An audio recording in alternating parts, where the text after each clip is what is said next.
Hi, how are you doing? Look how beautiful it snowed outside. Good to see you again. And it's beautiful, right? And I hope it will be a white Christmas. So, if you, my friend, wish for a white Christmas, here it is. So, Merry Christmas soon and Happy New Year soon as well. And I wanted to do a small reflection as we enter the new year. But before I start, please like this video and subscribe to my channel. Anyways, my diaries have titles, not by the year necessarily, but my 2024 diary was entitled The New Year because there were a lot of things I wanted to achieve, and because I've been writing journals for a very long time, I can just go back and recall what I was thinking about certain topics. For example, the memoir I wrote at the end of 2023, December 31st, was something like, "The new year has come. The calendar changes, yet nothing else changes. Only extravagant fireworks faded back into emptiness." And after just 14 minutes, we're back to reality, and all that remains is the quickening pace of my depreciation. Well, this is literally what I wrote, and this is what I thought at the back of my mind, and probably will again. You might think this is too pessimistic, but I see a lot of people who are also constantly haunted by a similar sense of self-doubt. I actually had a very important conversation with a friend recently. We were both seeking deeper experiences and connections with friends because we were a bit overwhelmed by the fact that we might not have much time left. You know what I mean? And we kind of attributed that specific sense of urgency to the fact that we were both almost the oldest in the friend group. Maybe the others haven't experienced the quarter life crisis, right? But also, I think some people are also just more prone to experience the depth of despair, while some people are more elated overall. But I think you can get interesting perspectives from all kinds of people. And one of the perspectives I want to give you, my friend, is that we are subject to and bounded by our day-to-day work, and that work is predominantly influenced by our human calendar. Therefore, that's where the significance of the new year comes from. And if you got a new job this year, even if you don't like it to your fullest degree, just for the sake of having a job, it's worth celebrating, and I congratulate it for you. You do a great job and you're worth your salt. And if there are folks who are unfortunately not subjected to any responsibility, you will find the right place for yourself in this world soon. But it may not necessarily change who we are as individuals, nor the inevitable finitude of our existence. All we mostly do is travel over the surface of things and experience them. And our experiences are limited. And I think that, by definition, since experience can accumulate, it's very easy to become trapped by it. So I think we should properly let go of the past, because life is a continual conversation, but we tend to respond in a way that we think we heard the question that was asked, not what is being asked. So we can be trapped in our memory. We answer just like yesterday's questions.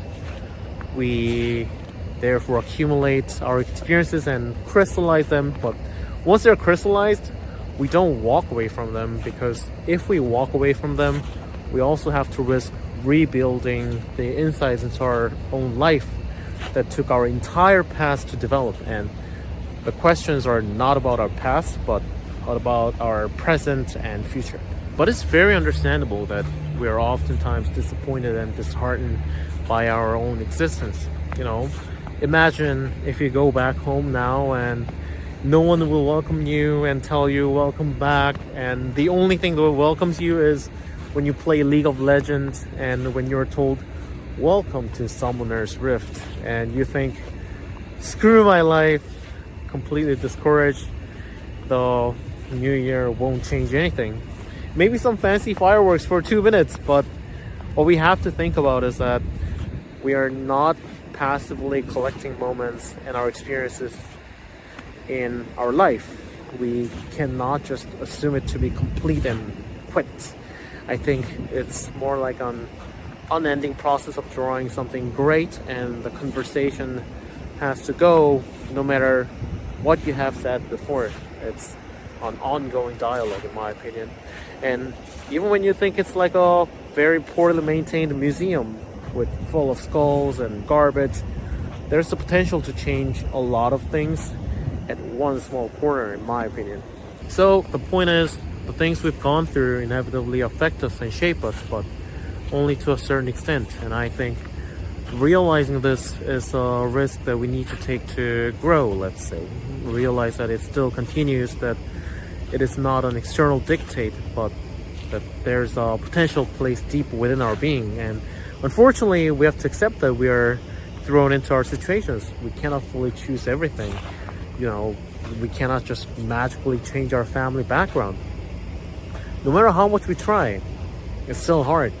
And you're in this deeply tangled maze that you did not volunteer to be in. Maybe you did, but I think it's not despite being in the maze, but I think it's because of being in the maze, your struggle gains more significance. And in the maze, we let the time flow through the maze, not letting it dictate the maze. The conditions that set us up become the tools and opportunities to make a meaningful transformation here. So you won't be able to change your background and your current circumstance out of nowhere. And you might be playing a game that no one plays.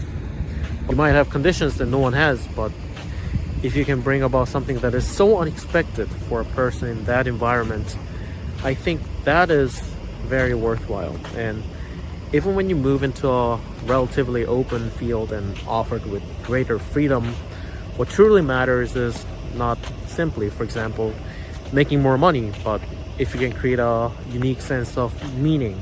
Because I think wherever we are, we need to find that meaning to justify our existence anyways. I think letting yourself be dictated by the doctrines you created is the peak echo chamber you can live in. I think it's in some sense very narcissistic and missing all the opportunities, because then in true meaning you're only in love with yourself and you're only experiencing yourself, and you're not truly experiencing anything else, because the doctrines originate from our minds and we tend to treat them as immovable objects. I think this is a very subtle form of idolatry, not necessarily in a religious sense, but in the sense of elevating something we ourselves made above our own determination, self-determination. And they become immutable objects of reverence. You know, we're painting a picture and there's always the room to paint, and we already have very vivid parts of the picture already painted, but by definition the entirety of the picture is not predetermined by its fragments. So yeah, try to pay your full attention to what's happening to you right in front of you and do your work as best as you can. Don't spend too much time reinventing the wheel and miss out on your loved ones. Try to learn new things and immerse yourself in the process of learning itself. You don't have to be an academic to learn constantly, because we are all eternally in this process of filling the last blank space. So even though we have struggled so much and it seems like we're going to struggle forever, we can do our best to make it better bit by bit. Even if we have already invested so much of our life for it, and even if the situation looks like it's going to control us for the rest of our life, but if we really decide, I truly believe nothing can stop us. I hope we truly find our part in this world, and that's what I hope for myself and you as well. Anyways, I hope you found this conversation interesting, and if you have any ideas or comments, please leave them in the comment section, and don't forget to subscribe to my channel. See you next time. Bye bye.